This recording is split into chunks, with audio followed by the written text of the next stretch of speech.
everybody. Hello, everyone. Welcome to Bible Year Day 220. We're going to be reading Isaiah 29, then 30, and Matthew 27, verses 11 through 31. Hello. What the heck?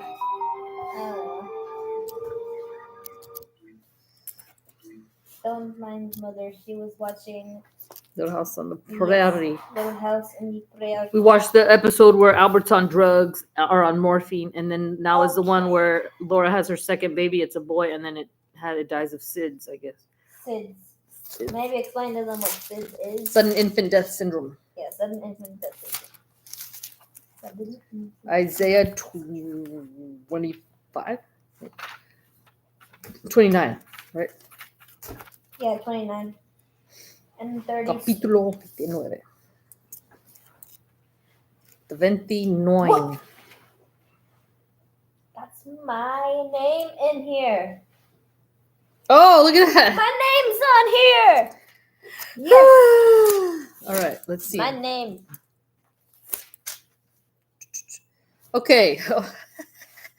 Okay. My name. Isaiah 29. Woe to Israel. Woe to Ariel. To Ariel, the city where David dwelt. And ye add year to year. Let feasts come around. Yet I will distress Ariel. Distress Ariel. There shall be heaviness and sorrow. Oh no. And it shall be to me as Ariel.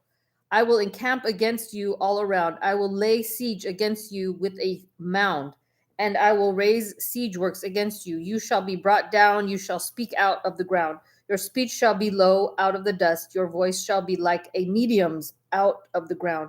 And your speech shall whisper out of the dust. Moreover, the multitude of your foes shall be like fine dust, and the multitude of the terrible ones like chaff that passes away. Yes, I shall be in an instant suddenly. You will be punished by the Lord of hosts with thunder and earth and earthquake and great noise, with storm and tempest, and the flame of devouring fire, the multitude of all the nations who fight against Ariel. See, anybody who fights against you. Even all who fight against her fortress and distress her shall be as a dream of a night vision. It shall even be as when a hungry man dreams, and look, he eats, but he awakes and his soul is empty. Or as when a thirsty man dreams, and look, he drinks, but he awakes, and indeed he is faint, and his soul still craves. So the multitude of all the nations shall be who fight against Mount Zion. The blindness of disobedience. Okay. Pause and wonder. Blind yourselves and be blind. They are drunk, but not with wine. They stagger, but not with intoxicating drink. For the Lord has poured out on you the spirit of deep sleep and has closed your eyes, namely the prophets. And he has covered your heads, namely the seers. The whole vision has become to you like the words of a book that is sealed, which men deliver to one who is literate, saying, "Read this, please." And he says, "I cannot, for it is sealed." Then the book is delivered to one who is illiterate, saying, "Read this, please." And he says, "I am not illiterate."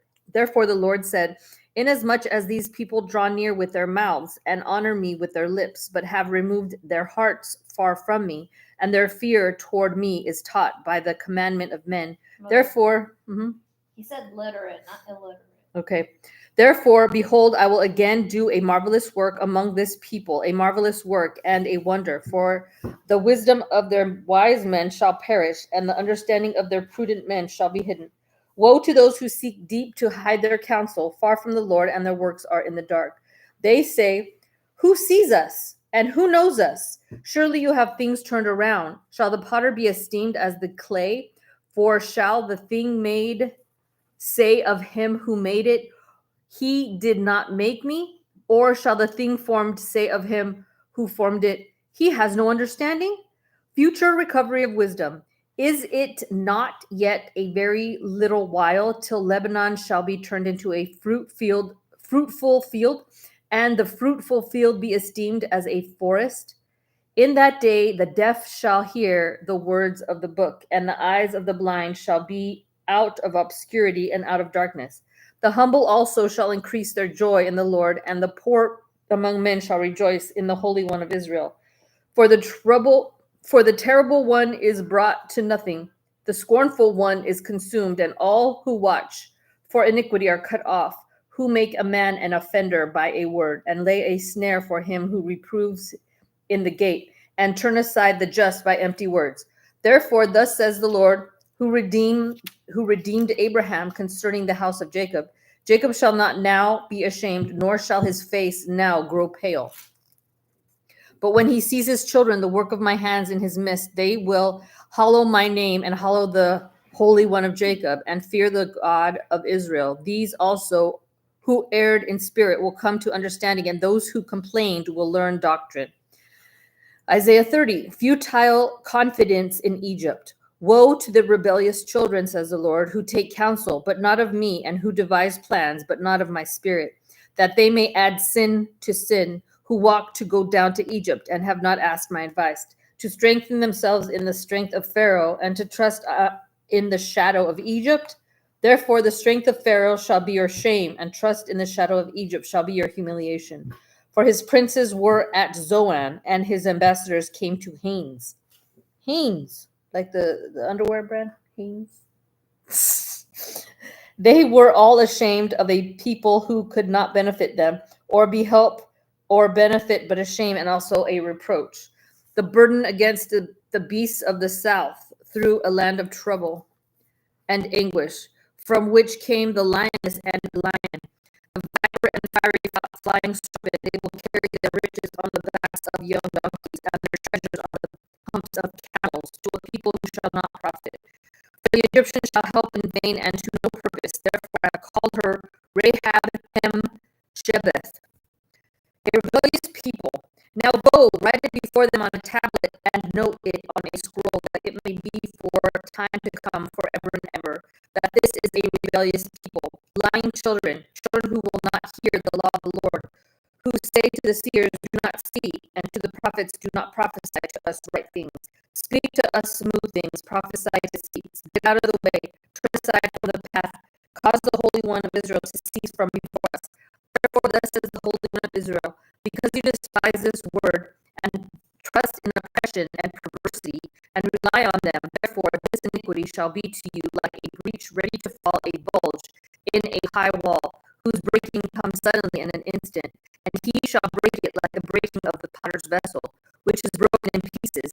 He shall not spare. So there shall not be found among its fragments a shard to take fire from the hearth, or to take water from the cistern. For thus says the Lord God, the Holy One of Israel, in returning and rest you shall be saved, in quietness and confidence shall be your strength. But you would not, and you said, no, for we will flee on horses. Therefore you shall flee, and we will ride on swift horses. Therefore those who pursue you shall be swift. 1,000 shall flee at the threat of one, at the threat of 5 you shall flee, till you are left as a pole on top of a mountain, and as a banner on a hill. God will be gracious. Therefore the Lord will wait, that he may be gracious to you, and therefore he will be exalted, that he may have mercy on you. For the Lord is the God of justice. Blessed are all those who wait for him. For the Lord shall dwell in Zion at Jerusalem. You shall weep no more. He will be very gracious to you at the sound of your cry. When he hears it, he will answer you. And though the Lord gives you the bread of adversity and the water of affliction, your teachers will not be moved into a corner anymore, but your eyes shall see your teachers. Your ears shall hear a word behind you saying, this is the way, walk in it. Whenever you turn to the right hand or whenever you turn to the left, you will also defile the covering of your images of silver and the ornament of your molded images of gold. You will throw them away as an unclean thing. You will say to them, get away. Then he will give the rain for your seed, with which you sow the ground, and bread of the increase of the earth. It will be fat and plentiful in that day. Your cattle will feed in large pastures. Likewise, the oxen and young donkeys that work the ground will eat cured fodder, which has been winnowed with the shovel and fan. There will be on every high mountain and on every high hill rivers and streams of waters in the day of the great slaughter, when the towers fall. Moreover, the light of the moon will be as the light of the sun, and the light of the sun will be sevenfold, as the light of 7 days, in the day that the Lord blinds up the bruise of his people and heals the stroke of their wound. Judgment on Assyria. Behold, the name of the Lord comes from afar, burning with his anger, and his burden is heavy. His lips are full of indignation, and his tongue like a devouring fire. His breath is like an overflowing stream, which reaches up to the neck to sift the nations with the sieve of futility. And there shall be a bridle in the jaws of the people, causing them to err. You shall have a song as in the night when a holy festival is kept, a gladness of heart as when one goes with a flute to come into the mountain of the Lord. To the mighty one of Israel, the Lord will cause his glorious voice to be heard and show the deep descent of his arm with the indignation of his anger and the flame of a devouring fire with scattering tempest and hailstones. For through the voice of the Lord, Assyria will be beaten down as he strikes with the rod, and in every place where the staff of punishment passes, which the Lord lays on him, it will be with tambourines and harps, and in battles of brandishing, he will fight with it. For Tophet was established of old. Yes, for the king it is prepared. He has made it deep and large. Its pyre is fire with much wood. The breath of the Lord, like a stream of brimstone, kindles it. Matthew chapter 26, verses 11 to 31. 26, 11 to 31.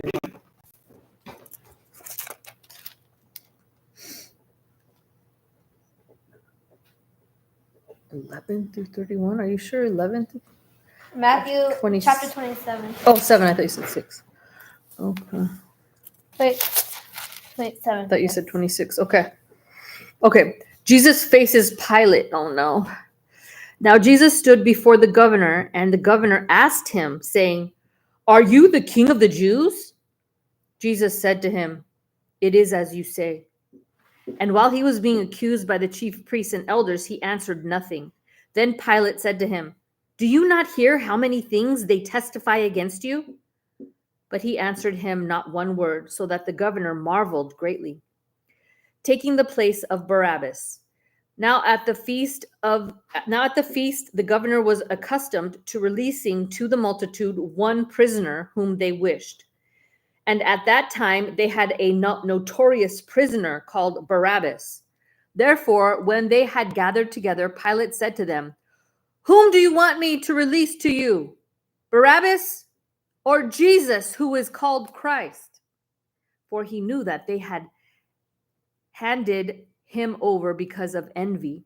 While he was sitting on the judgment seat, his wife sent to him, saying, "Have nothing to do with this just man, for I have suffered many things today in a dream because of him." But the chief priests and elders persuaded the multitudes that they should ask for Barabbas and destroy Jesus. The governor answered and said to them, "Which of the two do you want me to release to you?" They said, "Barabbas." Pilate said to them, "What then shall I do with Jesus, who is called Christ?" They all said to him, "Let him be crucified." Then the governor said, "Why? What evil has he done?" But they cried out all the more, saying, "Let him be crucified." When Pilate saw that he could not prevail at all, but rather that a tumult was rising, he took water and washed his hands before the multitude, saying, "I am innocent of the blood of this just person. You see to it." And all the people answered and said, "His blood be on us and on our children." What the? And on our children? Are you crazy? Blame your children for that?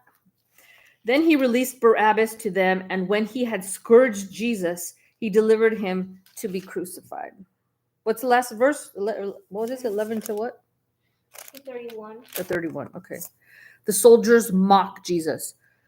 Then the soldiers of the governor took Jesus into the praetorium and gathered the whole garrison around him. And they stripped him and put a scarlet robe on him. When they had twisted a crown of thorns, they put it on his head and a reed in his right hand. And they bowed the knee before him and mocked him, saying, "Hail, King of the Jews!" Then they spat on him and took the reed and struck him on the head. And when they had mocked him, they took the robe off him, put his own clothes on him, and led him away to be crucified. The king on the cross is gonna be next. Okay. God bless. God bless y'all.